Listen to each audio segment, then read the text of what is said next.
What a hush. That was amazing. Like, we didn't even have to say anything. It's like everything got really quiet. Hello, everybody. I'm David Ross. I'm the chair of the Art Practice Program at the School of Visual Arts. And welcome to our 2025 season, the beginning of our session.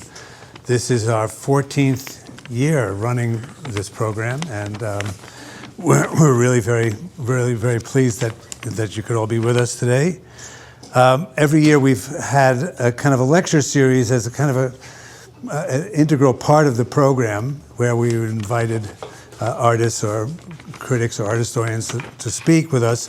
This year we've done something different, which is that we've invited one artist, critic, or historian, and asked that person to invite someone that he or she wanted to speak with. And so it's a very different structure than we've done before. And so we were very lucky that the first person that we were able to fit into this slot was Gregg Bordowitz here on my left. And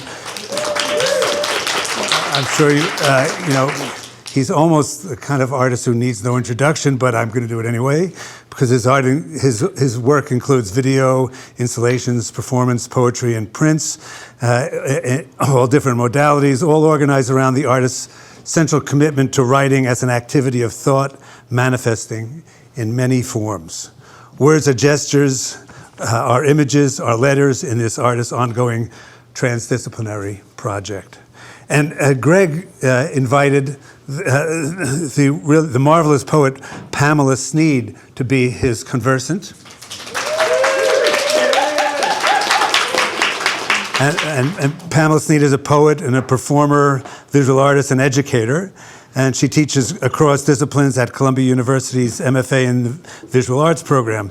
She's also the author of Funeral Diva that City Lights published in 2020. And has received a 2023 Creative Capital Award in Literature. So without any further ado. Thank you, Pamela. So happy to be here with you. Thank you for inviting me, Gregg. We've done this before, Pamela and I, and we're constantly in an ongoing conversation with each other in front of people and just together. But we've been doing this, actually we've known each other for over 35 years, right? Yep. Yeah. Still young at heart. And I was thinking that as David, you were doing that nice introduction for both of us, that we were talking earlier about how we actually kind of cycle through various identifications with modalities or activities. Mm-hmm. So when we met, you were a poet or are a poet, but within the last 10 years, you've embraced visual art in a focused way, but also I know you come out of a history of performance and theater. Truly interdisciplinary. I feel like, even though I started painting and drawing and all of those things in the last 10 years, basically I feel like I was always a maker. And I always collected art. I was always friends with visual artists. I was always involved in visual culture. And then I took art therapy. I had a really great health insurance and they paid for all kinds of therapy. And I said, I'm going to take art therapy. And that's when I started doing it. And I was like, oh my God, this isn't a hobby. This is like poetry. This is like my breathing, you know? And it's funny because when I went to work for you at SAIC, Gregg hired me about, 10, 15 years ago? More like 15. Yeah. And I was just I was teaching writing and human rights to visual artists. And so that was also at the beginning of my practice. But at that particular time, even though I've known you as a poet and as an activist, you said, as the director of the program, the low residency program at SAIC, you said that you were not a visual artist. You said, steering all of these visual artists, that was your program, that was your art, right? Mm-hmm. And so you've come back to visual art. You started, and then you kind of disavowed it, and then you've come back to it. So we're both, in a way, on some sort of like return or like really stepping into our interdisciplinary nature. Would you say that's true? I think that's true, and I don't know why. It's more like a mood. Like sometimes, I'm not an artist. I am an artist. It's been like that way for, I don't know, since my 20s, when I thought that I was leaving the art world for activism when I made work as an AIDS activist, and that seemed like that was a split in some ways that a lot of my friends, and perhaps you relate to this too, felt like it was something like it was either to the barricades or to the studio. And I was really young at the time, so I really didn't have a body of work as an artist. I was still trying to find myself as an artist. And then I kind of found myself as an artist by making videos for ACT UP. So then, it's been a constantly evolving idea of what it means to be an artist, and I've made arguments for, still believe in an idea of multidisciplinarity or transdisciplinarity. I think mobility is a very important aspect of being a creative person.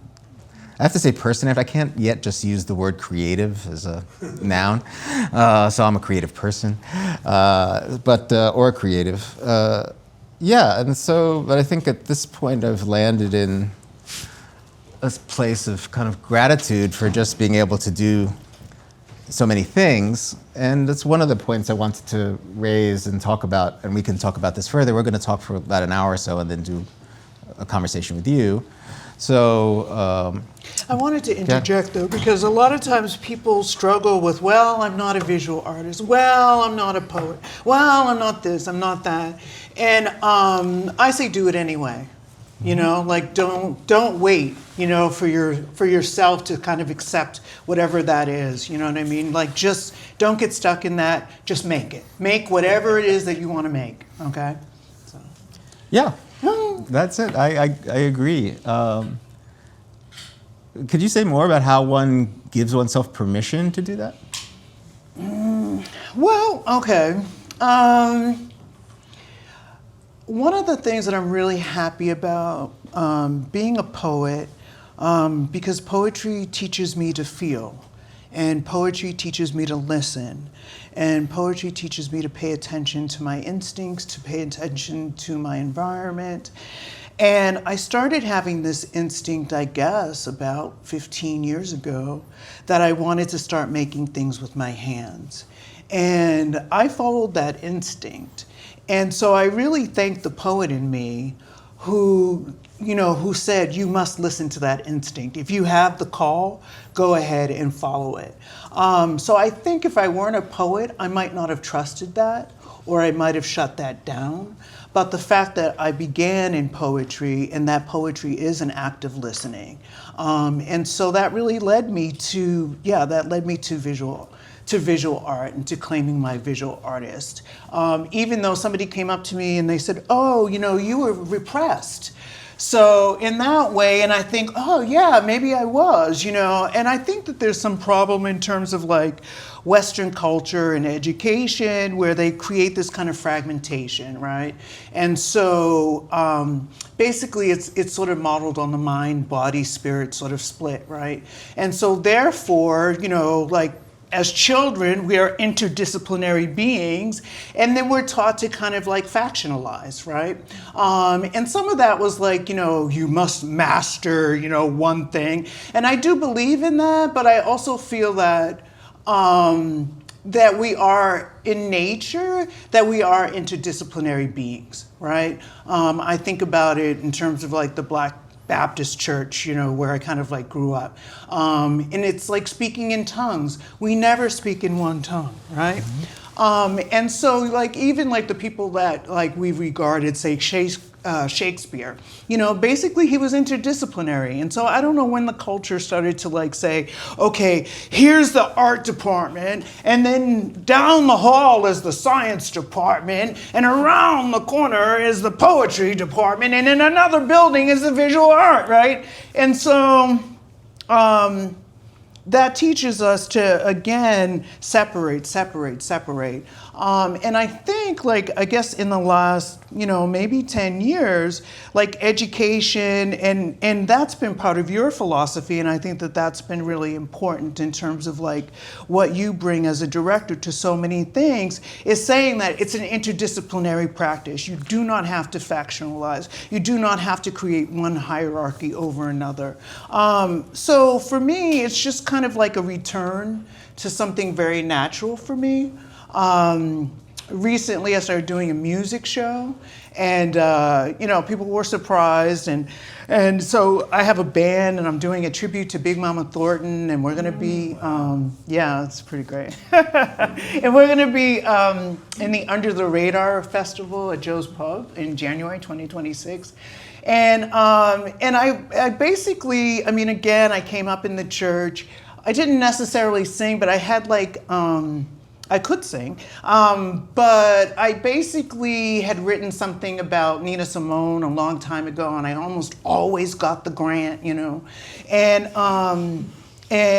but so that told me something. And then I'm like reaching the age now that I'm like, look, I gotta make what I gotta make. I gotta do my dreams, right? Because if not, it's not gonna happen, right? So that I started like looking at these tapes of Big Mama Thornton at night, and she was like, I saw her, the way she was moving and everything, and I said, oh my God, I'm gonna play her. And I took on this whole thing of like training myself and doing all this stuff, and it's an act of like listening, following your impulses, like, doing what it is that you want to do, and a lot of times we think we have like a lot of time. We don't, so, or maybe we do, I don't know. But basically make the things that you want to make in this world, make the things that you dream to do, don't wait for anybody to give you permission to do it. A lot of us have been ahead of our time, certainly this man right here. So I don't know. Is that an answer? Thank you. I think we'll return to this though, because I'm interested in how one gets to give oneself permission, or how one gets to a place, because it is a little bit of a leap. I think I've experienced that leap. I wrote poetry all my life, but I didn't, as a young person, very young person, but I didn't embrace writing poetry publicly until my 30s, even though I had been an established video maker and visual artist. And I came to it, I went to SVA in the early 1980s from the boroughs. So I grew up in Brooklyn and Queens, and then I come to Manhattan, Manhattan was much further away from the boroughs in the 1980s, if you can imagine this. I don't know, some of you bridge and tunnel, I don't know, I'm bridge and tunnel. And that was like far away, Manhattan was like as far away and glamorous as Hollywood. Might as well have been on the other coast. My grandmother lived in Queens for 35 years. She went to Manhattan twice, right? And so, going, and I was one of these public school kids who was like bused to museums because of what Stuart Hall called the civilizing influence of art upon the working class, right? I'm very grateful, right? They put us on buses from Queens, PS 186, and took us to the Museum of Modern Art and the Met and the Whitney Museum. And yeah, I truly went queer for art, right? As a kid. I loved it, and that opened up a world to me, right? But there was a kind of, and as Pamela says, you kind of I entered, it was a struggle. Really, my parents didn't want me to go to art school. I went to art school. That was one struggle that had to do with class and all sorts of aspirations. And then at art school, there really was, I felt in the early 80s, there really was a kind of separation. There was an increasing specialization. The people I gravitated towards, I was telling David, I studied with Tom Lawson and Mae Stevens, like a great group of people. A lot of the artists I gravitated to at SVA were people who wrote. That was really interesting. In fact, I was in the same class as Mark Dion. Mark Dion and I met at School of Visual Arts, and we met Andrea Frazier and Tom Burr. There was a whole group of us who were studying with Craig Owens and folks like that. I'm not just dropping names here, I'm talking history. there was a kind of genealogy, but we gravitated to, my cohort group of people gravitated to artists who were also engaged with writing, especially, and the artists at Kossuth, for example, I studied with Joseph Kossuth. The idea was that that visual artists had to claim the narrative to some extent, that we had inherited a kind of specialization from academia that had kind of shaped art school, right? And so art school had taken on the shape that it didn't seem to have previously, when it was more skill-based or skill-based, basically, when it was really about the skills of drawing and painting, which it was, but also there was a moment like post-medium, right? There's a lot of the artists that we worked with were beginning to have fabricators make their work, or they were making their work, but they were also really involved with writing the history of their own work. So taking on the art historians, writing criticism. The whole generation of like 60s and 70s artists that preceded me that I identified with were people who were really interested in artists as workers taking control of areas that were sectioned off or not considered to be within the wheelhouse or shop of the artist. That was a particular historical moment, I think, because if I look back, we were looking at, I was always interested in reading artists' writings. And if you go back, like Delacroix, for example, the Journal of Delacroix is really great, right? And then Barnett Newman wrote, and then Louise Bourgeois. Like there's a whole history of artists that precede the historical moment that I'm talking about, right? But because the artists that I studied with were very much involved with liberation movements, Black liberation, gay liberation, women's liberation, the anti-war movement, they also had this idea of the artist as being expansive. And that was a kind of something I inherited. It makes me want to, can I talk about my origin? Yeah. Because, I mean, it was very, very different. I grew up in the suburbs of Boston. And I went to school with Wendy Williams. Actually, when I left Boston to go to Northeastern University, and Wendy was there, and she was my best friend for a while. She was really, really wild. And pretty much the person that you met today is who she was, right? When I first met her. And so we went to Northeastern on this like Black kind of scholarship, and it was called Project Ujima. And it was for Black students, for the retention of Black students, right? And so Wendy never really got too much into, Project Ujima, but I did. And that meant being part of like the art department, right? And so it was like all these kind of like, there was a building and called the African American Institute. And basically it was all these kind of like holdouts from the 60s. And, it was like, they came before Columbus, and Ntozake Shange's, for Color Girls was like really big, right? And so I went to school and I wanted to be a writer, but there wasn't a language really for that. So I said I wanted to be a journalist. And journalism was horrible. It was just horrible. And I won't even tell you what. But basically, that didn't work out. But I was immersed in the African American Institute, and what they emphasized was art, right? And so it was poetry. I remember sitting in front of an audience, in front of a stage, and talking about Martin Luther King or something like that.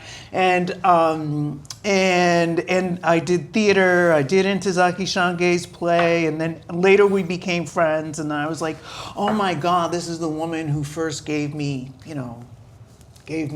language, so to perform in front of her and to be friends with her later was actually one of the great honors of my life. So it basically, I was immersed in the arts, and then I realized through that there was another way to write. And so somebody told me about the new school, so I was down the street from you. And somebody told me about the new school, Lane College, and they said, you could be a writer. And I was like, writer, and it was like magic, And so I packed all my stuff in a cardboard box and I came to Manhattan. And it was quite an odyssey, but and then like the new school really doesn't have a campus, and so it was like really the East Village. And so I got immersed in like the art scene, the performance scene, like all of those things in the East Village. So I had like, you know, two lives, right? So there was like the academic life, and I also got into performance. And then there was the East Village, and so I was trained in every kind of movement. We had real estate wasn't expensive, so you could really like occupy like a building like for a night. You know what I mean? You could pay $5, and like it would be a happening, you know. And so I think like that changed, you know, certainly in the '90s and stuff like that. And real estate, you know, started becoming really, I don't know, a big deal. And it really changed the performance scene. It really changed, you know, what we could make. And I mean, there was also like, you know, visual art like Basquiat, and like everybody was like in the East Village. And then there was like graffiti art was like big at that time. And it was very interdisciplinary, you know. And so that's really the scene that I came up with. I also, you know, I went to the Public Theater and I saw Denitra Vance. She was like the first like black woman from Saturday Night Live really to have her own one-person show, and she had she died from cancer, but she had a mastectomy scar. And I'll never forget when I saw that play. I saw her play at the Public Theater, and she, you know, stripped naked, and she showed off her mastectomy scar. And it was the first time I had ever seen a woman's mastectomy scar. And I mean, and this was like radical stuff, you know, this was like mid '80s. And here's this black woman standing naked on an auction block, which Robbie McCauley, who died a few years ago, actually she did a piece called Sally's Rape, which, you know, really changed my life as well. And that was at the Kitchen. And she had this whole thing, and it was about her great-great-grandmother being raped on the plantation. And basically, she had the audience kind of say, you know, bid him in, bid him out, bid him in, bid him out. And then she stood on top of like this black box. And I've written something about how black women use the black box to basically, or the square box as auction blocks. And I think Sadia Hartman also has that, Scenes of Subjection. But anyway, so she stood up, she climbed on top of this box, and she stripped naked, and she had like one piece of cloth over her. And she said, you know, I didn't want anybody doing it to me down on the ground, you know, and changed my life forever. You know what I mean? So these are the kinds of things these were the pivotal moments in coming to New York. But it was like coming here to the New School. I think I was also coming here to come out as gay. I didn't know that, right? I thought I was just coming to be a writer, but really I think I needed the space to you know, claim myself.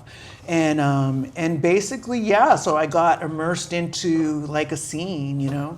And I'm gonna fast forward because it's really funny because so Mark Russell used to run Performance Space, and in the beginning, like they always thought I was going to be like a movie star, like whatever. Like I was really being primed for, you know, all this stuff, and basically I wasn't ready, you know. And I just, you know, I don't know. I did drugs. I was really out there.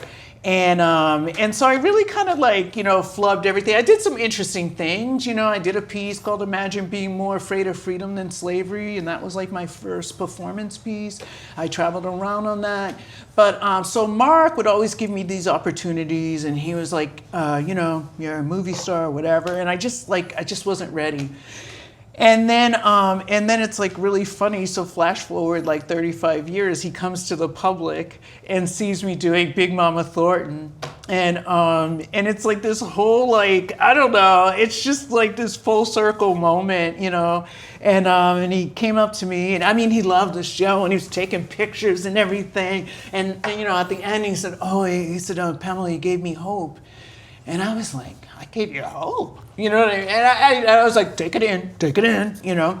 And, but it was really profound because it was like I wasn't ready at that time, and then in this decade I'm totally ready, right? And so he's like, oh, and then they called me and they're like, Mark won't leave us alone. We really want you to come back to the public theater and be part of like Under the Radar. But I think it's like hysterical that like I met him, and this is a person who's seen every kind of performance under the sun, and the fact that like he would see me 35, 40 years later and say, you know what, like I need you to be part of this festival. This is like amazing. I just think like that's an incredible testament to something, But yeah, it's a very beautiful moment of the poet and the poet. And I said, "Did you know I could sing?" And he's like, "That's your other weapon. That's your other weapon." And I was like, "Okay, cool."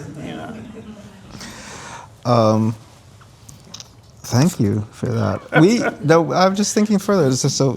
We were invited to talk about art and politics, and we have been doing that now for about half hour. That's what we are talking about. It's the intersection of our lives with our work and how it manifests, how our work manifests in relationship to lived experiences. And I'm reflecting now because you and I cross paths. Well, we're in East Village. We're crossing paths in a lot of different places, but we specifically crossed paths in the Lesbian and Gay Community Center, but that was before the acronym, right? It was just the Lesbian and Gay Community Center. Now it's the Lesbian, Gay, Bisexual, Trans, Queer, and Plus. And let's just keep adding letters to the acronym. But to show, where we've traveled, right? And so we met at the center, the center was great because it had it was very diverse, and it was intergenerational, interracial. There were a lot of different identities within sexualities. The one thing I loved about going to the center was that you would look up on the board. If you walked into the center, and it was still an old school, right? It wasn't. It's really nice now, and I'm glad that it's nice. But it was still very much the public school that it initially was, and it was kind of run down. And you walked in, and there was like a board of all the meetings, and Keith Haring had done the bathrooms, which are still there. And but I would look, walk in, look at the board, and they'd be like, okay, AA, NA. There'd also be ACT UP. There'd be Men of All Colors Together. There'd be Salsa Soul Sisters. What were some of the groups that you remember at the? Well, I was very much a part of like other countries. I was always aware of the ACT UP meetings, downstairs. But I was like on the poetry scene. And there was like a sort of factionalization in the sense that like it was like white downstairs predominantly, and then like the black poets were like upstairs, right? And so you had Essex Hemphill, you had Sapphire, you had Cheryl Clark, you had Jewel Gomez, you had me, you had Stormy Weber, and then you had all these black queer poets. And again, it's sort of like, flash forward to, I guess, 2020 when I did this book, Funeral Diva. And basically, I was documenting all these queer, predominantly men of color who died of AIDS. And so while, it was kind of devastating because I came here and I found this incredible art community, and I found my voice. I found my voice as a poet. I found my voice as a performer. And it was a community, and like all these black queer poets, and like again, there were like people who came from all over the world, and we were like making ourselves. It was like a decade after James Baldwin and Audre Lorde, and then basically just being decimated by AIDS, right? And so it was like really, it was devastating. So we had this moment of like this incredible boom, and then just death, right? And as a young person, like it very much, I guess I hung out with like a lot of like black gay men. I found my voice in that way. A lot of them had studied with Audre Lorde, and basically like I never forgot. Like there was a period I think of like 10 to 20 years that like the art world would not address it. Right, would not address what happened, And I mean, I guess it's sort of like, after any catastrophe or something like that, that there's a period where, the writers won't write. They said that after the Holocaust that there was a great silence, And so there was a great silence, and I think also a great repression, right? And I was still writing about my friends, and I would say to like the publishers and stuff like that, I was like, you gotta write about AIDS, you gotta write about HIV/AIDS, and like that. And people were looking at me like, what? And I'm proud of myself because I really held that line, and then also there was a thing that like women, it wasn't from the perspective of women, right? So it was very like, again, it was very factionalized. It was like when finally, we got a voice to speak about it, it was like sort of David Drake or like Larry Kramer became like the voice of it, and so there was no visibility for all these like Black, queer, Latinx creators, right, who just died, and there was zero. My closest friend who I worked with at Hedrick Martin was a visual artist. And it's actually funny now because people say that my collages look like his. And so I think that there's some kind of like hereditary thing, even though we were just friends, but they're like, who made that? Did you make that? And I was like, no, that was my friend Don Reed, There's also like all these Black queer poets and Latin, they made zines, they made like there were so many, like they took publishing into their own hands. There's a book that came out now, Asado Saint's book came out, but also Essex Hemphill, Love is a Dangerous Word just came out. And they just did a visual show, I think, at Phillips, as a tribute to him. And so now there's sort of like people are still, starting to talk about this, and then and then they're acting like they discovered it or whatever, but it's like I really held the line for 20 years to write about like my friends and how that impacted me, or to write about these artists that no one really knows, but made such an incredible impact on me and on the world. I mean, it was sort of like, it was like the queer Harlem Renaissance or something, like down here in the late 80s, early 90s, and then just everybody being wiped out. And I mean, we shared that trajectory of being AIDS activists, as well. And there's another piece that I think a lot of people of color, particularly in this generation, in the last couple of generations, couldn't really get arrested, So basically art was the medium, And so, so you had like the poet, you had the performance, you had all of those different things.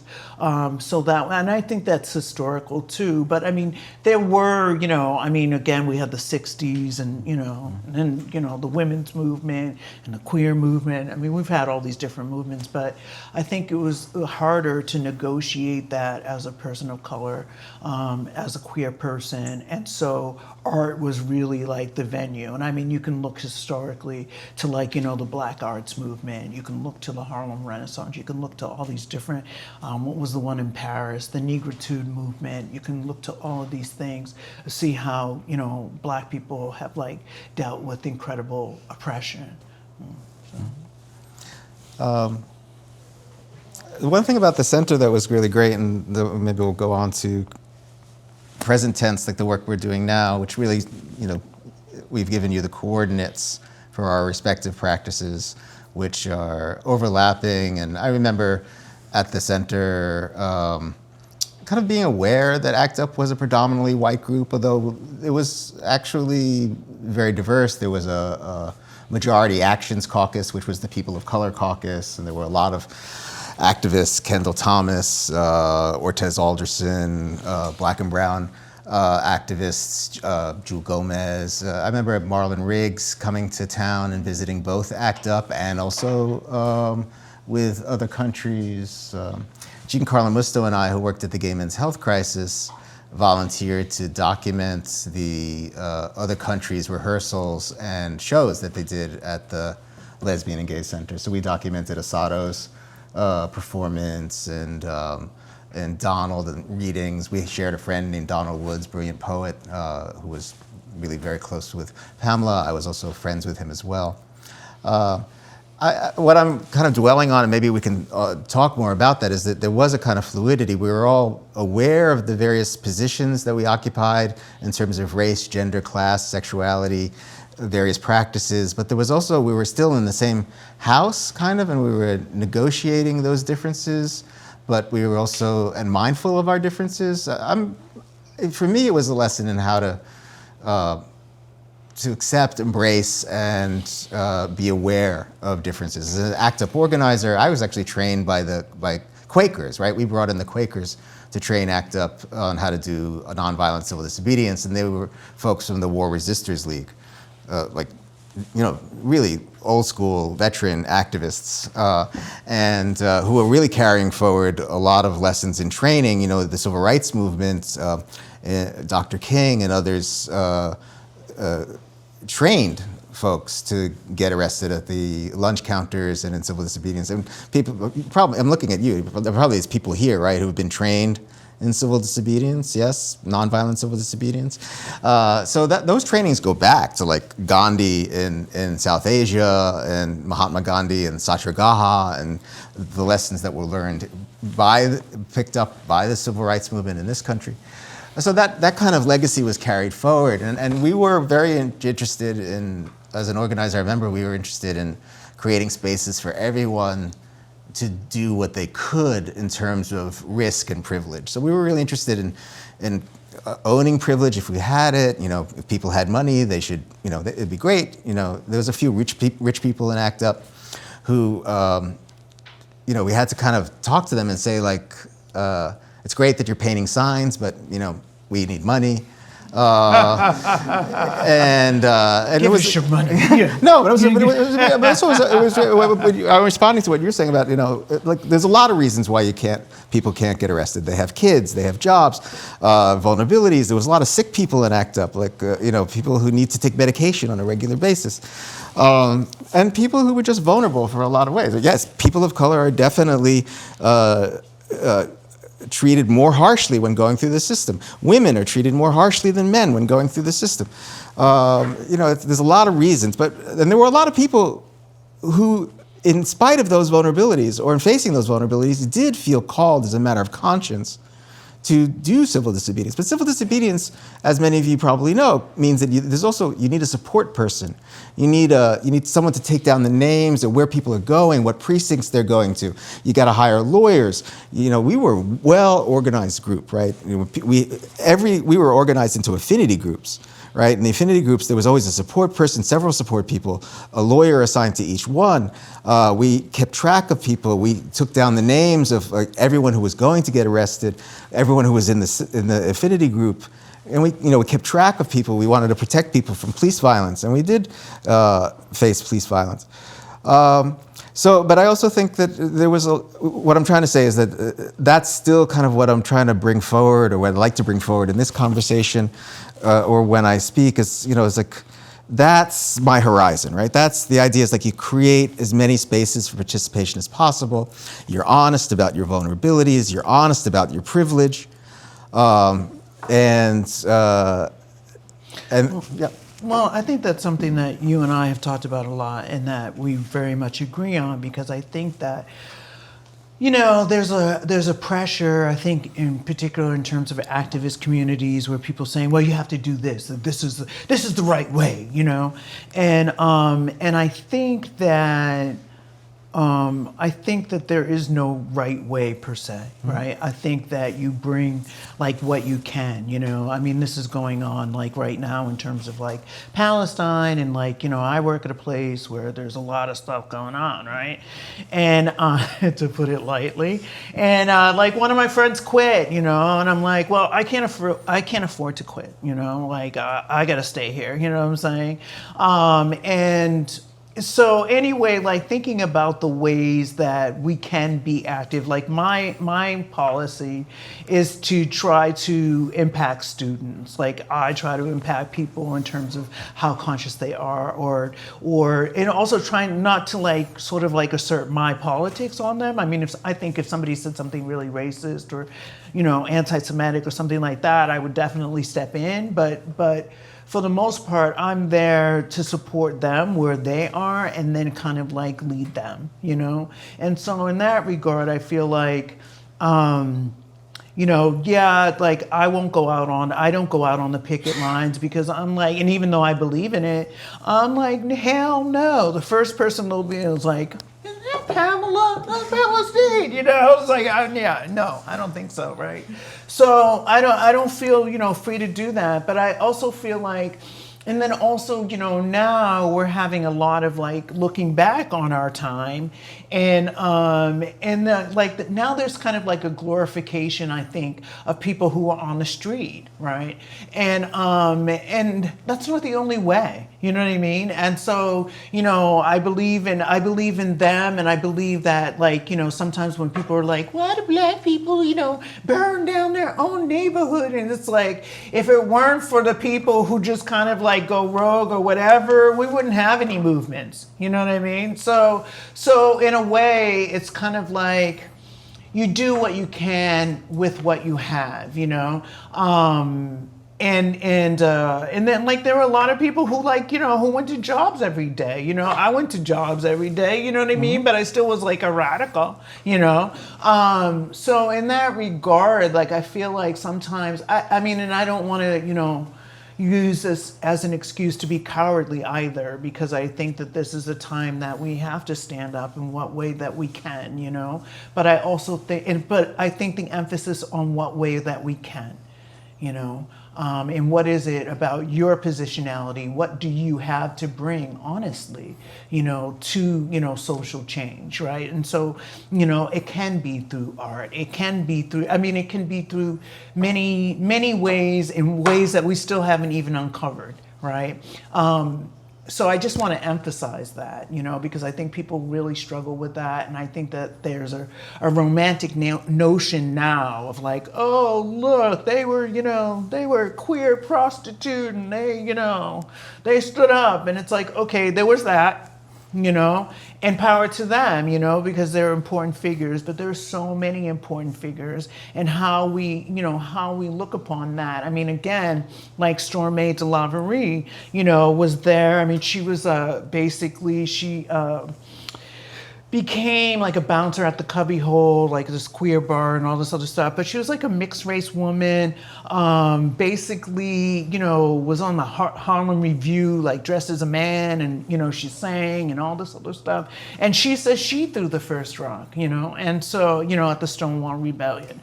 And basically, so again, like her story isn't as prevalent as some of the other stories, and I would like to see more women's stories. And then there's something on the MoMA website now, which is like a queer walk through the AIDS something. I don't know what it is, but anyway, Lola Flash, who's a photographer, invited me. And one of the things that I said was that, you know, like 100 years before Stonewall, and I'm like exaggerating, but maybe it was like 75, like there were queer balls in Harlem, right? So it's just kind of like everything, like all the history gets centralized like downtown, you know, and it's like it wasn't just downtown, you know what I mean? And so I think we have to look at that too. We have to change, like, we have to change the trajectory, we have to change the geography, we have to change, you know, the race, the gender, all of those things we have to like kind of like look at, you know? Yeah, and you could be talking about the art world right now. I mean, that's the analogy, right? I think. I hear Pamela talking about these histories and these neglected histories, and also these kinds of judgmental criteria about what is the most courageous or what is the validated form. And I think what I was interested in talking about, and we talked about this before, was actually reflecting on how you say it's the job of the artist, or you could just say it's our job in this room to make space for everyone to kind of rise to the occasion of their desire in view of what we can each accomplish and what we have to bring, right? And so, you know, I've been teaching art for like 40 years, and I came out up in a situation where there was heavy debates around, can we make art right now when the world is so messed up? You know, what's the most urgent thing to do? Is abstraction as valid as figuration? So let's just switch frame here. Everything that we've been talking about, I think, is relevant, and I hope you'll bring this into the discussion, is relevant to studying art right now. So it's my perspective and horizon after these many years in teaching and also being an artist, is that that's what I think our job is, to create the space for each one of us to step up to our desires and be affirming, and also to do away with any kind of like criteria of an ideal of moral righteousness. I never did anything, so I'll fast forward, and I'm not going to show you this work now, but the first work I get known for is the AIDS activist work that I did when I was in my 20s, when Pamela knew me. I was out on the streets with a camera, documenting my friends, protesting, documenting groups that gave out lunch for free to people with AIDS and those who love us and support us. Lunch is a kind of activism, right? It can be a kind of activism. Food. Right. Yeah. And there's a big food crisis in America. Yeah. And so, Gay Men's Health Crisis, where I also worked, there was 2 lunch sittings per day. It was amazing. Like, all the restaurants gave food, all the chefs in Chelsea volunteered. Someone volunteered to play piano during the day. During lunch. It was free. That was activism. That was a lesson.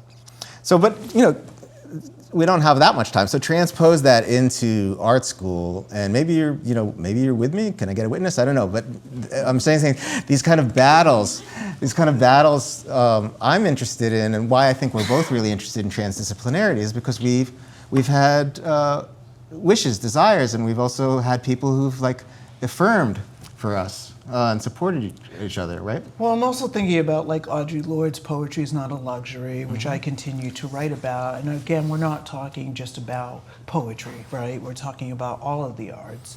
And so that's kind of like my Bible, It's not a luxury because that's the way that we've been conditioned in this culture. It's like, in this piece that I'm doing for Creative Capital, it's called America Ain't Ready, a book of epics, right?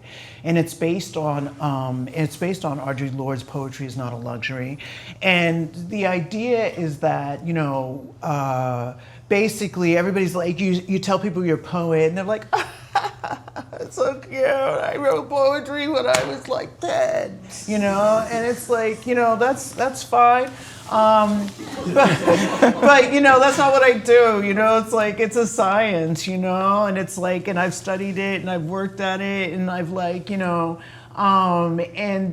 a job, and like, so we have this whole society that like basically now we're being conditioned to pay more for the technology than we are for the creatives, right? For the content, right? Every single ceremony known to humankind, it's like they want to read the Bible, they want to read the Torah, they want to read, they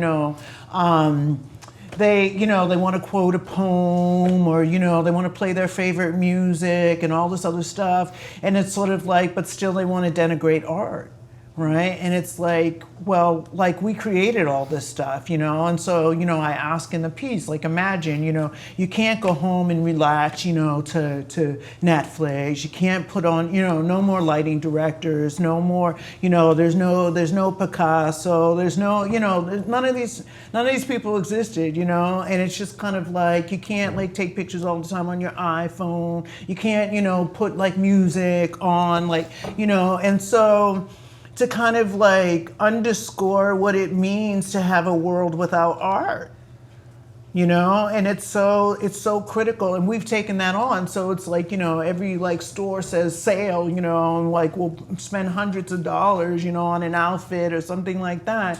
And then your friend says, well, I'm playing, down the street, it's $10. And you're like, can I get a comp?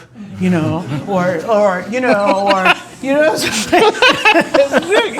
saying? Coming, or like they want to like, negotiate, like, I mean, again, with like the art market, you say you charge like a certain thing, and it's like, oh, well, I kinda, but like, you don't go to Starbucks and negotiate, you know what I'm saying? So it's like, just all these like kinds of conditioning that it's happening to us every day, you know what I mean? And certainly with the technology, so, camp out overnight, pay for that new iPhone, like any kind of like broken contraption that they can come up with, right? Because they're always broken, right? So basically, you know what I'm saying? And we'll pay anything for this. We'll sleep out all night, and then it's just kind of like they're stripping away healthcare, they're stripping away Social Security, they're against trans rights, they're reversing civil rights, and we're like, and it's like, it's not right. It's not right. And so, we have to like learn, I mean, it starts with us too, like learning to like, one, to value what we do, right? Because it's not a luxury, I paid a high price, to be an artist, even though that's the only thing that I would ever want to be, and then people are like, well, they're like in the hospital, and it's like, well, poem can't feed me, it can't heal my thing, but it's like, I'm alive because of, art, and so, imagine you didn't have the music to turn to, so in that regard, like learning or unlearning the ways that we've been conditioned, all the time to devalue art, right? And we've learned it in everything, and it's a continued war.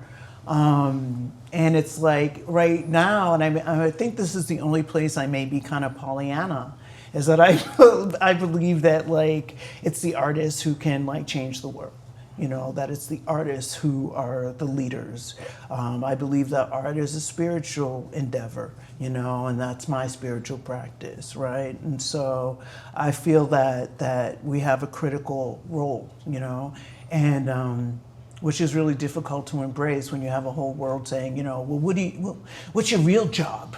And or you have to have 5,000 jobs in order to support, like these things. I mean, one of the things that I find like really beautiful about like working, teaching visual artists and stuff is that like, people will come like halfway across the world, they'll like leave their family, they'll do anything, just to put like paint on a wall, and I think, wow, that's just beautiful.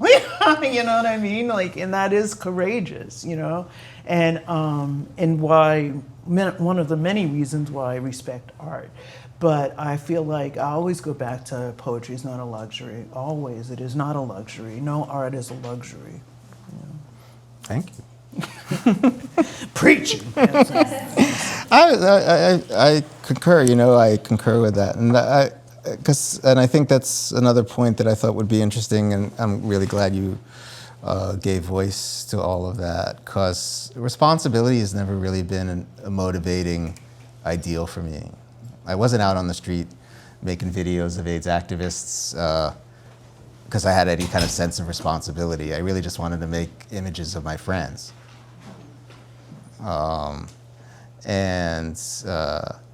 And I just want to affirm and carry forward what Pamela is saying, that I think in this context, I think really the politics that actually exist are the politics in the room at the moment, right? Like we all come into this room bringing our own struggles and with our own concerns, and we have a lot of shared concerns. But when we're here right now, we're making the politics. Like this is, it's not out there, right? Often there's this pressure to like, what are we going to think in here that we can do out there, right? That'll make a difference. Which to some extent in the educational context means that how are we going to show up for each other here now, even in this provisional way? And we're just guests, and I'm a grateful guest. But we've kind of been here before. Like we go to schools, we teach, we understand. We're also students. I would identify as a lifelong student. I think you do. Amen. Too. Yeah. And so we're still studying, and we're studying with you, and right now. And so that's in some ways also relevant and interesting, urgent point for me to return to, right? One of the things that bothers me about, like, I guess the art world is sort of like, is the hypocrisy, in the sense of like, you know, I was a guest at a particular school, and like they were really into like the Palestine struggle, and there was a lot of racism in the room. Like, I have to say, like, I wasn't treated very well as a professor there. And I'm not talking about my gig at Columbia.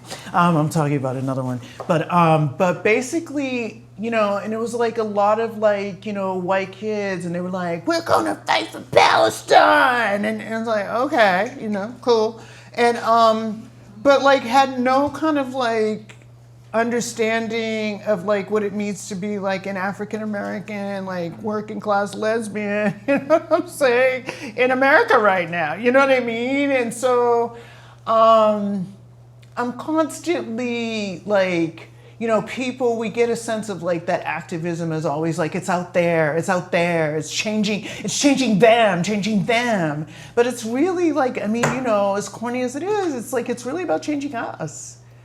You know, it's really about what we can do, you know, and it doesn't mean like navel gazing or whatever, but it's like, you know, even thinking about, you know, I went to South Africa and I was like, I'm going to find out about apartheid, you know, and I get on the plane and, you know, and then to make a long story short, I was staying with a white woman in a really, you know, what is it? It was a very like fancy like suburb, and there was a black guy that came to the door, and he was like, "Yeah, I got to do some work in the house," and I was like, you know, no, and you know, and I like was really hesitant about letting him in and everything, and then I found out like later he was a family friend, right? And I was like, oh my God, the apartheid's in me, you know?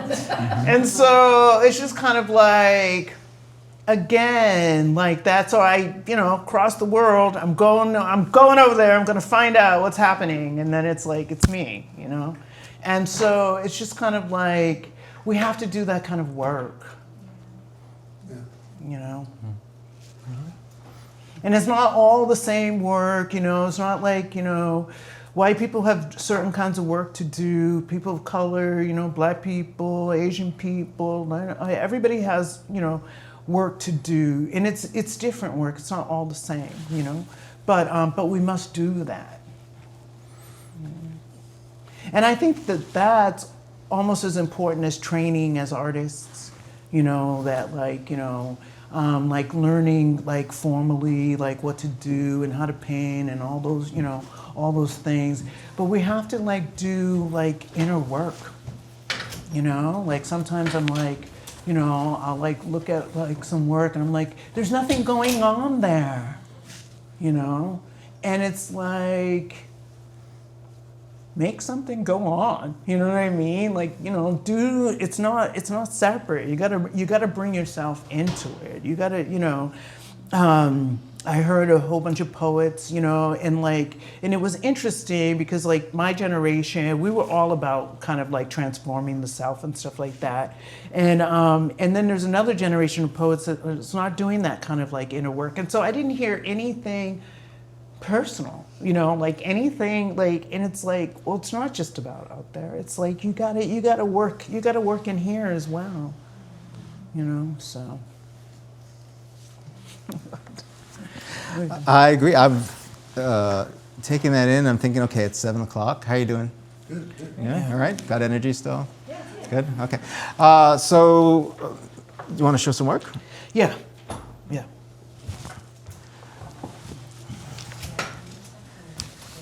Yeah. It just needs a code. I got it. Thanks.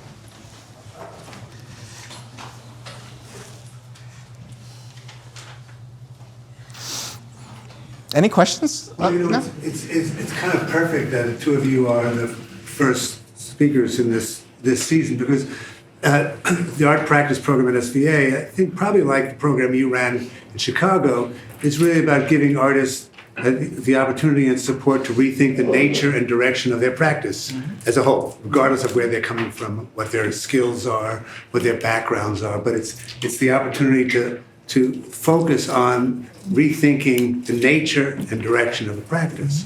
And I think it's something that once you get into that habit, it's not something you just do once, right? And I'm assuming that both of you have continued to rethink the nature and direction of what it is you do. It's not just when a crisis occurs, although that helps. Crisis is a great, is a great force to make that happen. We're in a time of crisis again. The AIDS, when AIDS wasn't the word that was said by President Reagan for years, we were in a crisis because people were dying, and the government wouldn't even acknowledge that the situation is. We're in a crisis of perhaps equal, maybe even greater on a worldwide level today, and I think that's, again, forcing artists to think, what is the nature of my practice? What is its direction? What's my job? What am I doing? Why am I doing this? And I imagine both of you think about that a lot. Yeah, I'll talk about that when I show some of my work, and then Pamela's going to show some of her work, and then we're going to read some poems. But yeah, to be honest, David, why is not so much of an interesting question to me as how. Why I'm an artist is not a terribly interesting question. I just am.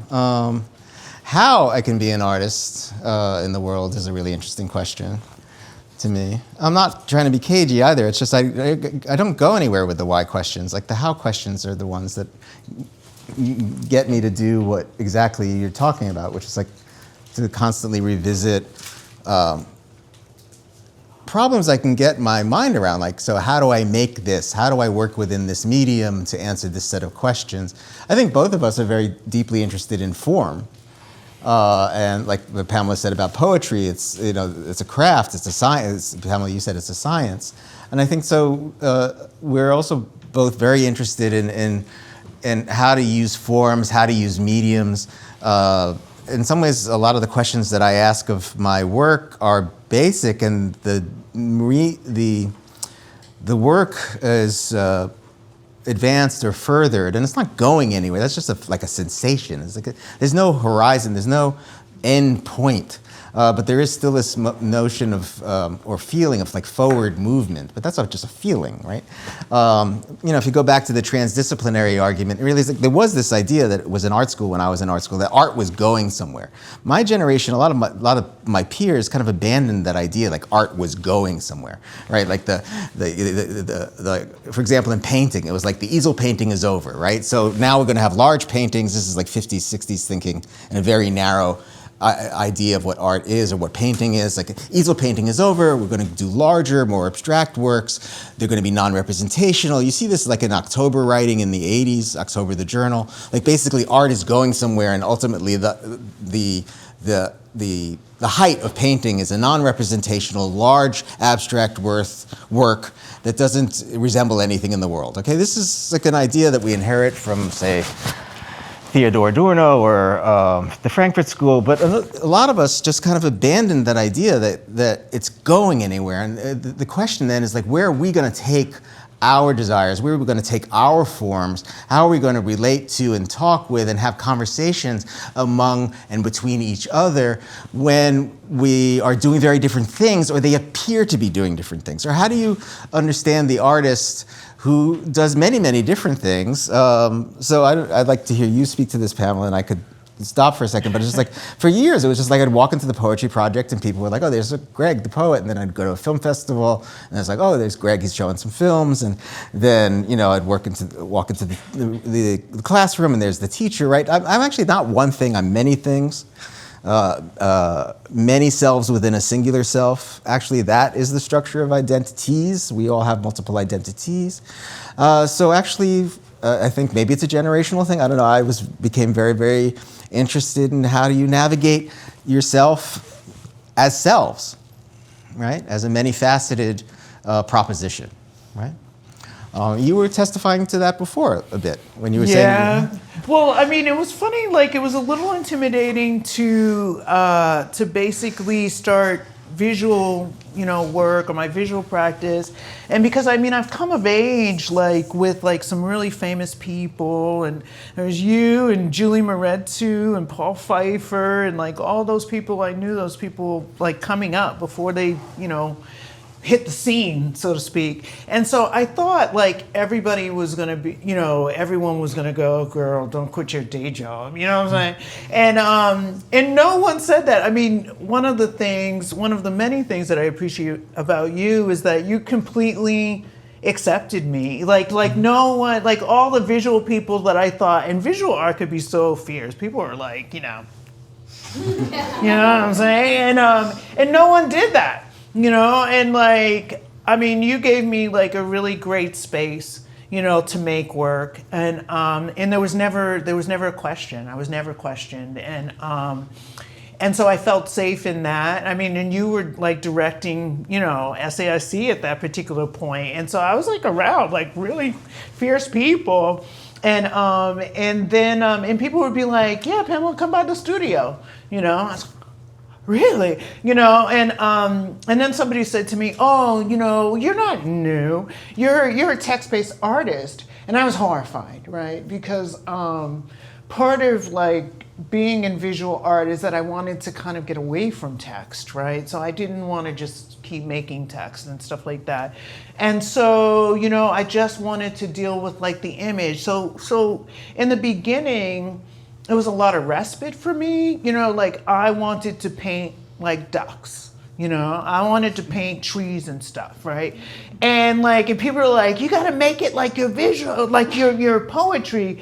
And I kind of wanted respite from that, like I feel like as a Black queer person, as somebody who's like outspoken, like the expectation is that I always have to come in and, it's kind of like King Kong or something, like, yeah, I'll slay the demon, and I didn't want to do that, and so I feel like there was a sense, like, I feel like some of what's taken away from people of color, or some of what's taken away from women, or, is this idea of like, of sometimes like the softness, or sometimes like, being non-confrontational, like everything, I don't want everything to be a war. Like you need like, pockets of like rest. And there's somebody, I forget what her name is, who's doing like the nap ministry, right? Which is really powerful. And she's making these really beautiful sculptures and stuff like that. And like, so in this generation, and I wish somebody had like told me, much earlier that like rest could be revolutionary and could be part of like, part of the thing, because I just like worked like a dog, but so now, I mean, it's interesting, when I show my stuff, like, now I'm bringing the text in. And I'm like, and I see, like, I mean, Carol Walker like does these really beautiful text pieces. I think she's like a beautiful poet, and basically now I'm like, I could do that, but sometimes I'm like, I don't want to,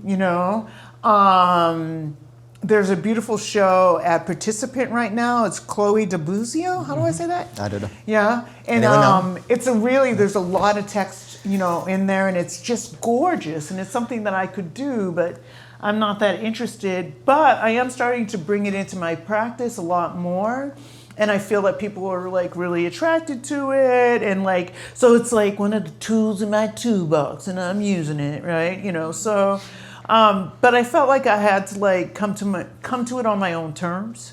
You know what I mean? Like, it's like I'm using it because I want to, because this particular piece, speaks, not because I have that particular talent and, that's what I want all my work to look like, So I really had to come to it on my own.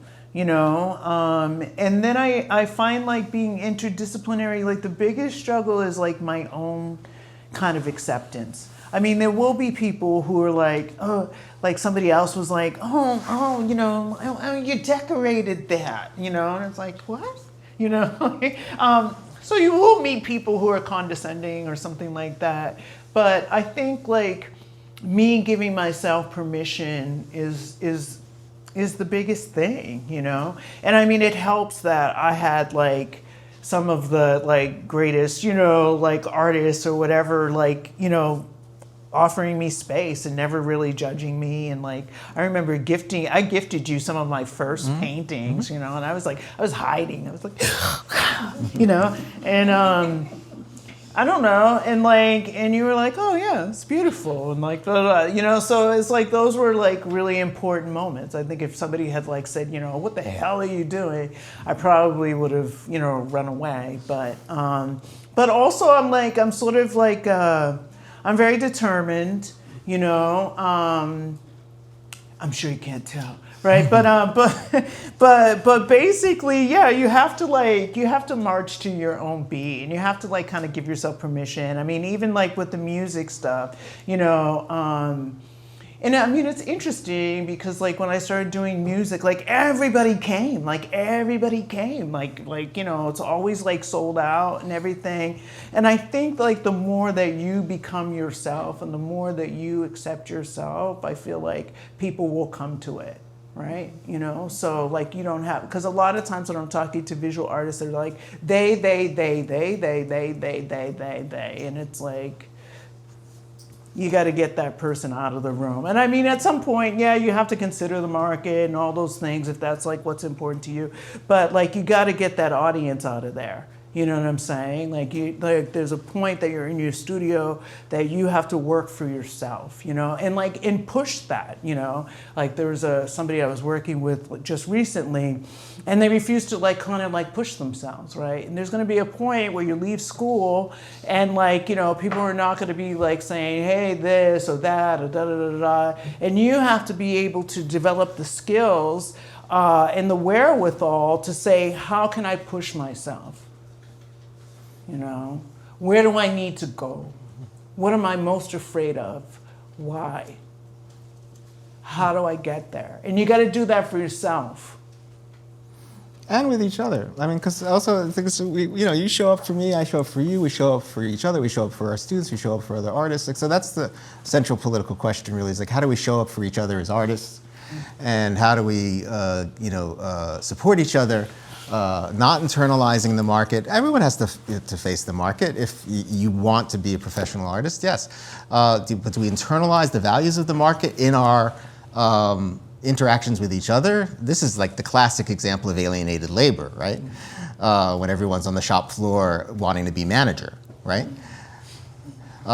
So, you know, we show up for each other, and you showed up for me, and, you know, we say yes for each other and to each other because we also we believe in each other, but we also believe in a kind of like a higher value of like, what are we here? How can we be for each other here, right? Because you know, being an artist is tough, right? I've thought a lot about transdisciplinarity and like how I can do many things and give myself permission, and also how I can support others to do what they want to do in terms of their desires. But also, I ask that too. I ask that from my friends, and permission, you know, to be taken seriously, and support. And we should be able to give and ask each other for that. And that is a central political question. And also setting up the programs. I mean, because I think it's like really critical that one of the things when I was a teacher in your program, that it was like the first time that I could like come as I was. You know what I mean? Like that my knowledge, like everything that I had, I could bring to my teaching, whereas other times I felt like I always had to play a role, you know what I mean? And also, like, I think after 9/11, like, my teaching really changed, you know, because it was like, I was teaching, like, English and all this other stuff, and, like, people needed, like, some concrete stuff and some real conversation, and, you know, the book wasn't working. you know? And so, or like the robotic kind of like regurgitating information, it wasn't working. Like the world changed, this world changed, and we needed something different. And so I think like my teaching was very impacted by that, but it was also very much impacted, you know, by working in your program and the fact that I didn't feel like I had to put something on. I felt like I could be everything that I was, and my own information was valuable. You know, and so, and after that, you know, I started teaching other places. That's what I went to Columbia, and you know, it's just like transformed me as a teacher, like to have people make that space, you know, to say, okay, you know, like, you know, your information, what you have, who you've, you know, developed to at this point is important, is valuable, you know. So I think also setting up those kind of spaces, you know. Yeah, thanks. Thank you. Yeah, I'm going to go through this stuff quickly because I want Pamela to show her work, and then we're going to read some poems, and I still want to answer questions, or actually just have it get into a conversation, answer questions if you have them. So I'm actually just going to go through this quickly. This is just recent work. I'm just going to show you, like, okay, this is one artist. This is me, right?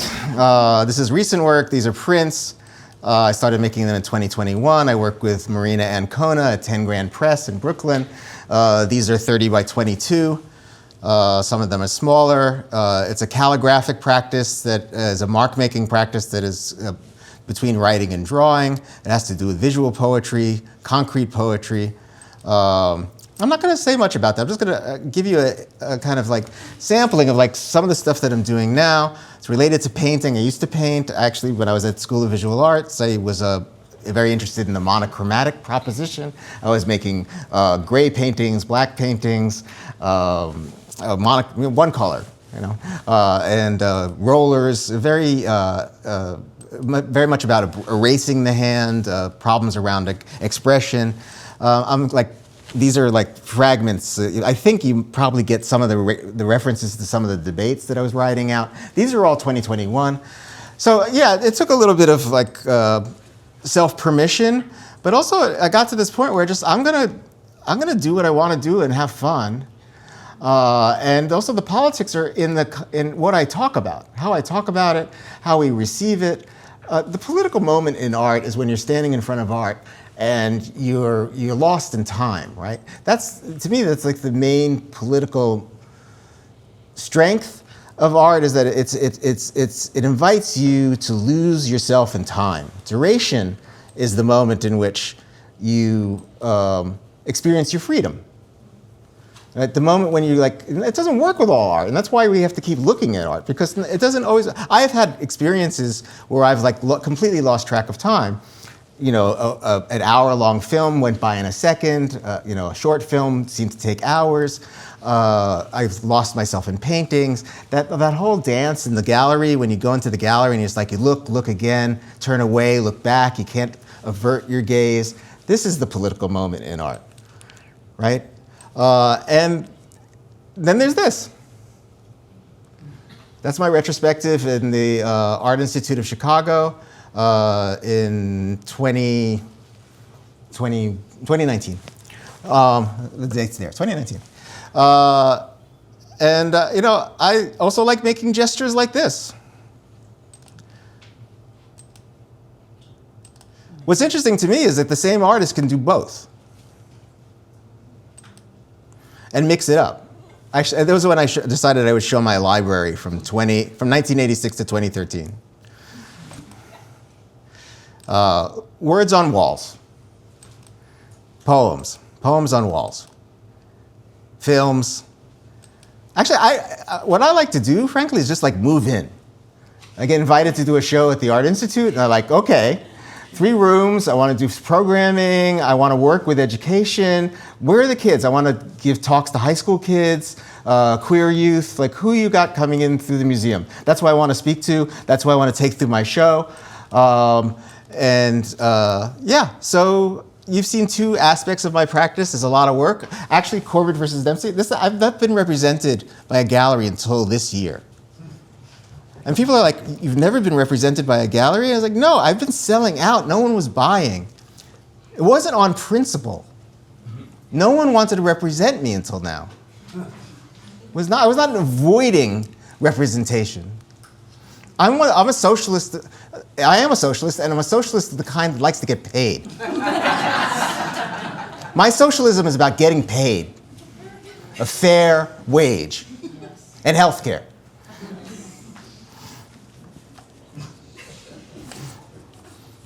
How do I get out of this?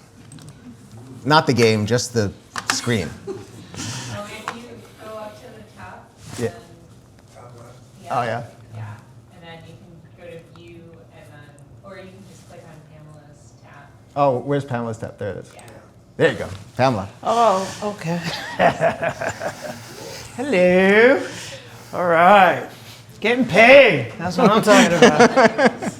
Well, yeah, that's another aspect of like America Ain't Ready, in the sense that like everybody thinks like poetry is free, right? So they're like, you know, there's more money, I guess, allocated to like the caterer, you know, all this other stuff, and they're just kind of like, oh, it's like, don't you do it for your spirit or something like that? And it's like not acknowledging, again, like the labor. So this is, I work predominantly in watercolor, and but basically I also do collage, but this is a selection I had to put together for somebody, and so you'll see a couple of things that I've been working on. So this is Sarah Bartman. This is an image, African woman on a moped. This is like from my show that was at Dashwood Gallery, I guess in November, December. And I went to Kenya.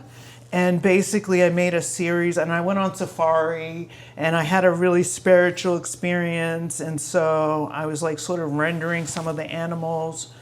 So that's a selection.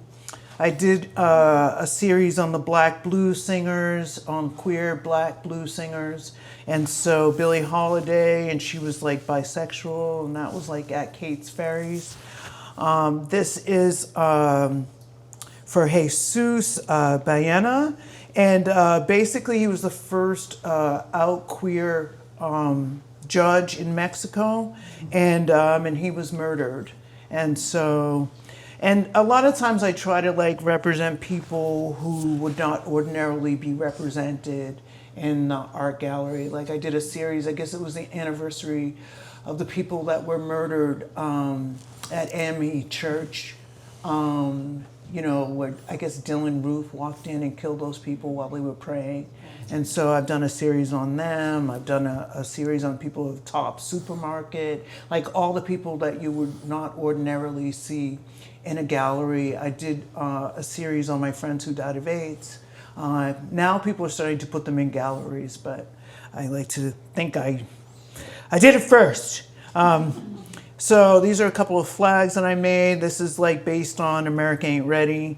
And capitalism is killing us, turning us into scavengers, bullies, liars, thieves. Here's another one. Have you or your loved ones ever become victims of a scam? And talking about America. My friend Nona Fosteen, who just died recently, she's a beautiful photographer, and this is like one of my favorite. This is a poem that I wrote about her, and I read it at her memorial, and this is like one of my favorite photographs of her, and she's the fighter, and she's with her daughter. This is my updated version of Harriet Tubman, Moses. These are the Black Panthers in protest, and instead of like giving them signs, I gave them watermelons to kind of like talk about today, what's going on.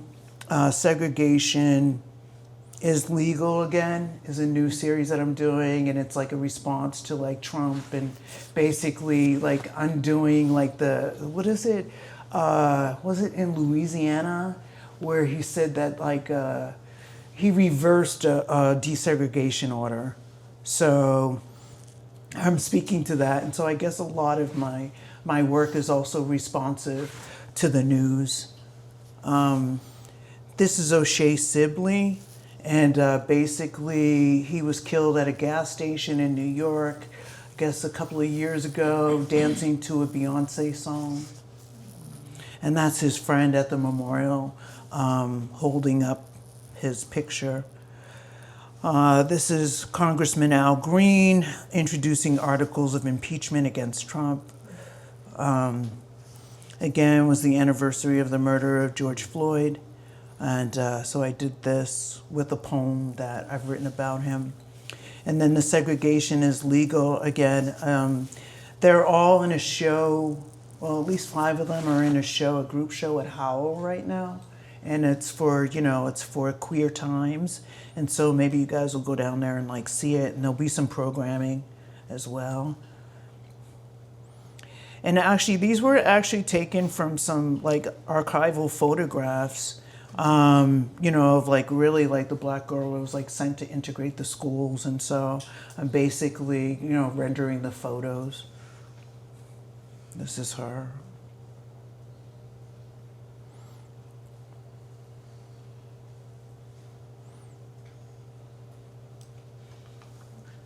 So that's my selection.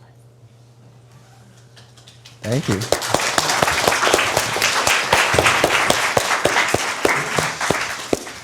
So I think, We have a little time for some questions or responses okay. if you guys are up to it. Yeah, and then we can close out. Maybe we'll do one poem each. Oh, yeah. Yeah. Yeah, Okay. All right. Cool. Yes. So one of the things that I'm taking away from this conversation is that each of you had an opportunity to really find community, right? Beyond the academic walls, right? And one of the things that I think about very often is the way those spaces for community have really been interrupted by the digital movement, right? And even more so now, we have an attack on artists. So I guess I'm just wondering, do you guys share those same concerns and fears? And what are your thoughts about how artists create community now? Well, that's a great question, and I feel like that's a great wound of mine. That I lost like so much of my community early on, like guys that I thought that I would grow older with, a lot of women gone to cancer, some of the greatest, poets, and June Jordan, and a whole bunch of people. And so I struggle like, and then actually at this particular age as a queer person, like it's not enough like for me to bond. I mean, it's really important that we have queer communities, but it's not enough for me to like be your friend, like it's like, I don't know, my community is like Gregg. My community is more, I mean, it's sort of something I think Sadia Hartman said at the end of Lose Your Mother, that it's like the people who come together more with like shared principles, and it's not necessarily around like race or, gender or I mean, it can be at times. Sometimes that's like really necessary. I really want to be around some black people. I want to make sure I have a black friend, you know what I mean? But for the most part, it's an eclectic group. It's a group that like I bond together with around principles, around shared interests, It's not easy, I mean, some people come into community and that's like an easy thing and they fit in. And I'm like somebody who's never really fit in, or maybe I did early on, but I continue to grow and I continue to challenge. But then, like with my shows and stuff, like communities, I get activist community, I get my students, I get young community, I get like my age community, I get like, I get visual artists, I get poets, I get like, really people across, across disciplines, across races. I hang out a lot with Justine Curlin, a lot, who's a photographer, and I think, and Kim Burrows from, who runs Higher Pictures. And I think that they do a really good job in terms of like, bringing like women together and like trying to do some like kind of like mutual like funding. Like if I want to do a project or something, like Justine will, like say, okay, how much money do you need, and like help me get it, and so there are a lot of different women from a lot of different like races, I think, and that's been really important for me to hang out with those women. But to find people, it's not been easy. It's not as easy as like when I was younger and like you just sort of came together, And so now, and I think you have to be discerning, Like I'm also somebody who wants to be part of the community, but I also rebel against it a lot, It's like, I don't want to do that, I don't like that, you know what I'm saying? Or I don't believe that, So it's like, how are you independent? Because sometimes, we search for home, and like sometimes that's like really critical, but then on the other hand, sometimes that can trap you, and sometimes you don't grow in the ways that you need to grow. So I've moved outside of cliques, a lot of times, but I find community with my students. Some of them are here tonight, and I'm real happy about that. And so, I guess all the unlikely places, but people, again, it's really about like shared values, shared interests, like people who are, political. I like that. But yeah. But you're also very present digitally, because I want to return to that part of the question. Because you have a presence on Instagram. Your practice moves between the gallery and the many worlds that you occupy in terms of poetry readings, showing work in galleries, teaching, but also I don't know if you've been to Pamela's Instagram page, but it yields a lot. It's present in the digital world. I have a daily practice. Yeah. So basically, kind of like how I developed as a visual artist was like every single day I would post a painting, and it's been like really interesting because like I have people from all over who like knew me as a poet, and then now they're getting to know me in a whole different way, and it's been a real opening, and it's been a real pleasure. So getting to converse with people in a different way. But I also feel like I'm sort of like the Oprah. Like I just, like people like write me questions, like, what do you think about this? And I'm like, oh, well, So I made some sort of deal with myself that I would stay on it, but only if it were creative. So I can only engage with it creatively, and that's my rule. So basically I have to post, I just did National Poetry Month. I did 30 poems, and I posted them every day, and people were like, I love those poems, and I love it. It's like, you're so vulnerable. And I don't know. And like kind of like how I figure out what I'm doing or whatever is I do see myself as a leader or somebody who's part of a community in that way, and I want to like lead if something like is going on in the world like politically, like I'll do some like anti-Trump stuff, or some information I found out, or it has to be a poem or an image, that I post there that I made. The other thing I just add to that is like I know from teaching that like in the low res program in Chicago or here, it's in these arrangements where people come from many different places, congregate, and then go back to where you're geographically from. That actually the digital helps us in that way, and I think that a lot of the success of that I was proud of the program that I directed in Chicago was that people left those intense times when they were together during the summer and hosted shows in Kansas City and New Orleans and Los Angeles. Like everyone went out and had organized shows from people in the program that were all over the United States and even outside, because we had international students as well. And I think that helps a lot. The digital helps a lot. I don't know how I would do organizing. I'm still very active as an activist and with Signal threads and WhatsApp threads. And, I will admit, because I want to get to other things as well, that it's a little bit of a challenge. I'm 60 years old. I'm not, wasn't raised with this stuff. I still like hanging out and talking one-on-one in a place. But that's not how everyone not everyone enjoys that. I've come to find, particularly, I don't want to be. It's like intergenerational. That it's not necessarily age, but I tend to find the people who are used to or have embraced social media move in the world that I am and I'm not necessarily comfortable in. But I see it as like different levels, and I think what I do like to encourage people to do is to get together and have like this is important to me. But you know, I've also moved on to like, you know, I have a lot of important Zoom meetings. You know, I think it's about being fluid, I guess, and also creating spaces where many different things can happen, and recognizing that there's a value to just sitting together and talking, but also recognizing that how it can be aided by social media and also the various ways in which we communicate.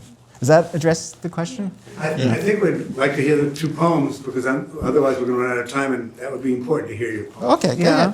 Okay, I thought we had No till other 8. questions? We can stay for 2 hours. Okay. Okay. How are you doing? Poems or questions? First time I asked that question, I said, "How are you doing?" and everyone said, "Great." Now only a couple people said so. I'm getting the sign I here. think we had a question. We have a here. question though. Yeah. That's fine. Greg, I noticed that some of your titles, correct me if I'm wrong, had Hebrew Yeah, in them. yeah.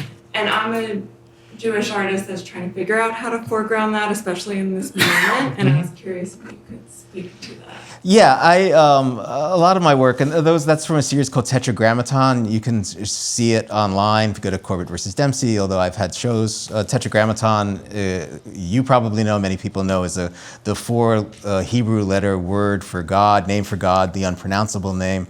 I'm observant. And I had an Orthodox education as a kid, so I'm an American Jew. I make a distinction, you know, and I think a lot of the activist work that I'm doing, like I'm involved with the Jewish Voice for Peace, is about, you know, talking about critically from a place of being an American Jew that doesn't necessarily embrace nationalism, and I'm a diasporist, you know, and we can get into the politics of that, but for me, it's still very important. It's, you know, it's much deeper. It's much longer. I'm, you know, 60 years old. You know, I've been making work, and there's been elements of Jewish studies and Jewish content in all of my work, and I'm not going to give that up.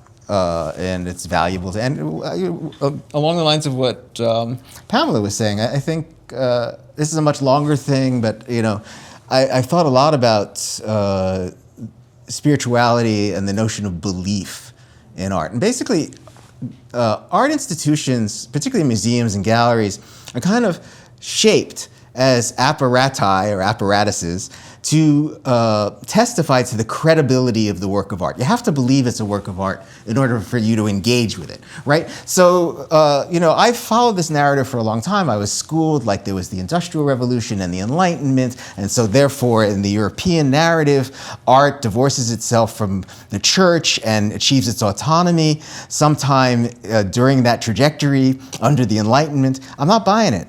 I'm not buying it. The shape of art and the apparatus that is used to present art as credible bears a lot of resemblance to the structures of belief and the institutional structures of religion. And I think it's very important to make a distinction and a separation between religion and spirituality. That's another, but so I'm talking fast and trying to condense a lot here because you have brought up something I've thought about a great deal. So I hope I've at least answered some of the question. So yeah, the Tetragrammaton series was a challenge, but I continue to be interested in putting it out into the world and engaging at this level. Like, so what does it mean, and what does it mean to me? Thank you for that. That's great. Thanks. There's one other question. Hand up there. In some ways, protests are kind of become this uncritiquable place because it's like all protests are kind of good, and like there's an agreement that like we shouldn't be antisocial during this time, and revolution needs to be built. But I wonder, just because both of your experiences and your expertise, and it's a safe room to do it, are there concerns that you have with like various forms of protest, or like things that you see, or like advice you give to like how protests are happening now? Or do you see a change in how, I guess, that form of activism is happening?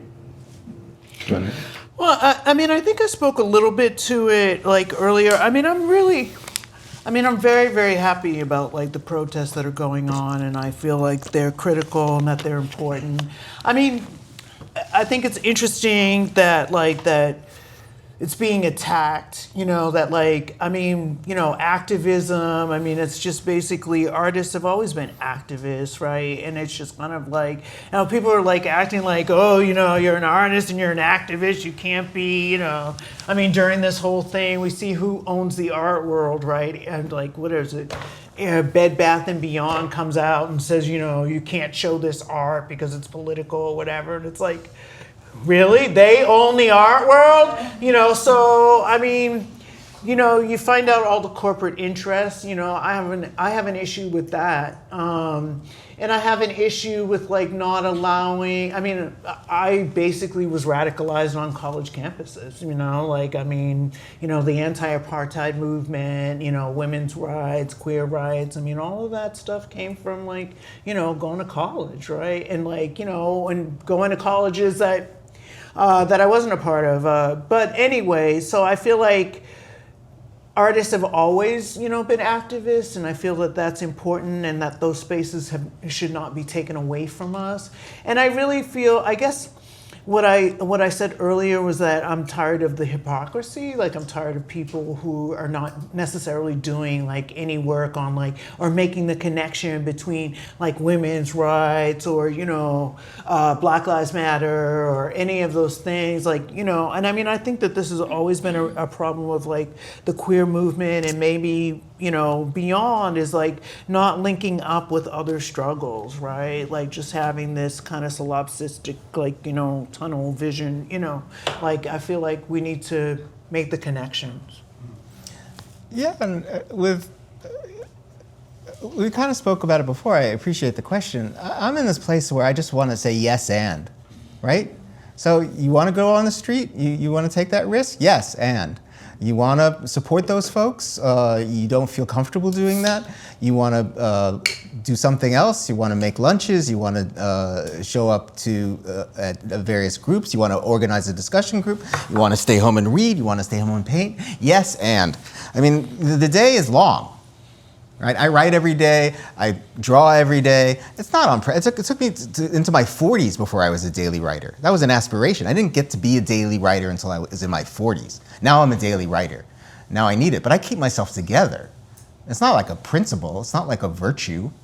I can't not write now, right? But it keeps me together. It's not heroic. I need it, right? And that's what practice is, right? And so I'm just into saying yes and support each. I want to show up as a supportive, generative, generous, grateful person. I think that's a beautiful way to end it. Great, you didn't do it.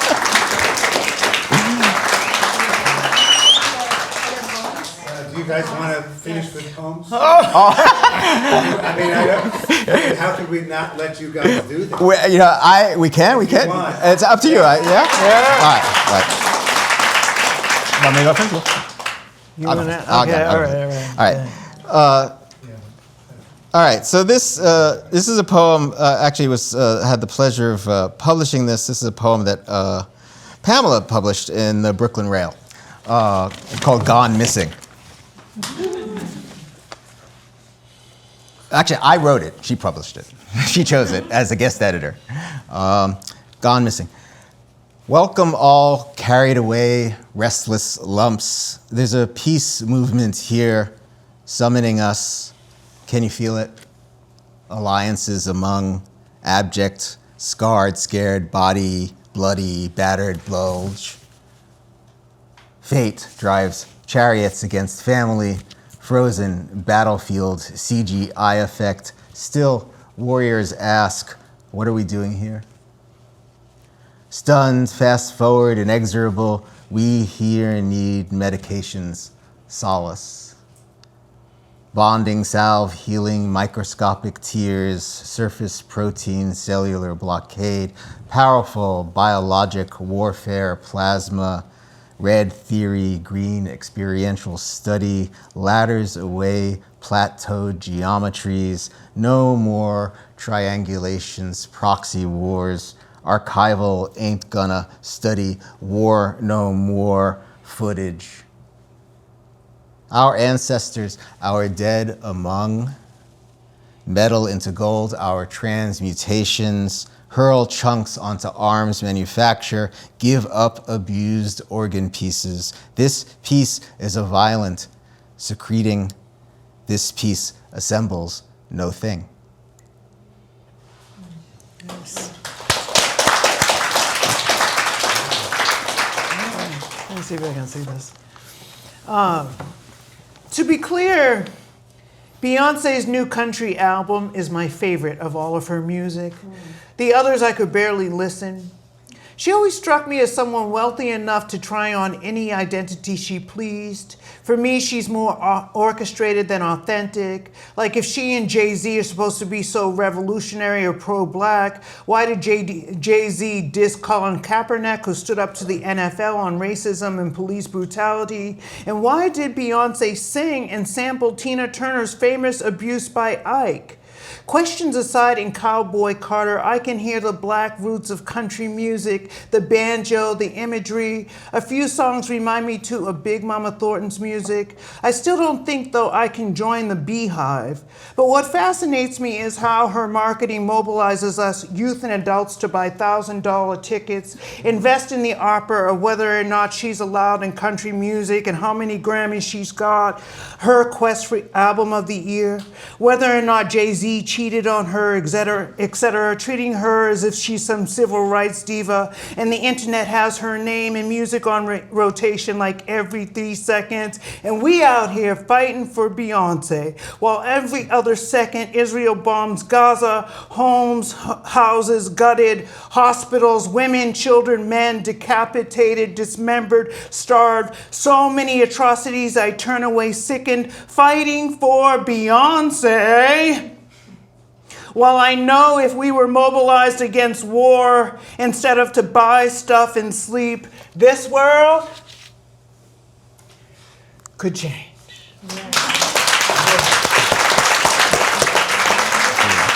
Thank you. Thank you. Thank you, David. Thank you. All right, thanks.